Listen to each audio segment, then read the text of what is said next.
బాలీవుడ్ కండల వీరుడు సల్మాన్ ఇప్పటికే చాలా మంది హీరోయిన్లతో పీకల్లోతూ ప్రేమాయణం నడిపి అందరితో దూరం అవుతూ వస్తున్నాడు. ఈయన మిస్ ఇండియా ఐశ్వర్యరాయ్తో కూడా ఘాటు ప్రేమాయణం నడిపాడు. ఇద్దరూ కలిసి చాలా రోజులే చట్టాపట్టాలేసుకుని తిరుగుతూ గాఢంగా ప్రేమించుకున్నారు. ఏమైందో ఏమో మధ్యలో ఐష్ సల్మాన్ కు దూరంగా ఉంది.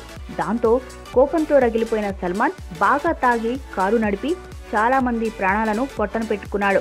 తాజాగా ఓ ఇంటర్వ్యూలో మాట్లాడిన సల్మాన్ ఐష్తో విడిపోవడానికి కారణమేంటో చెప్పేశాడు.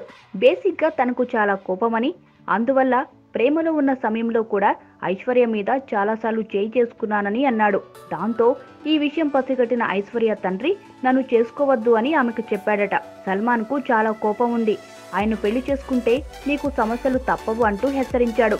దాంతో ఐష్ నాకు దూరంగా ఉంటూ వచ్చింది. ఐశ్వర్య తండ్రి చెప్పినట్టు నాకు కోపం చాలా ఎక్కువ. కోపం వస్తే తట్టుకోలేకుండా వెంటనే ఎదుటి వారిపై చూపిస్తాను. అందుకే ఐష్తో బ్రేకప్ అయింది. అంతేకాకుండా చాలా మందితో విభేదాలు వస్తున్నాయని సల్మాన్ క్లారిటీగా చెప్పాడు.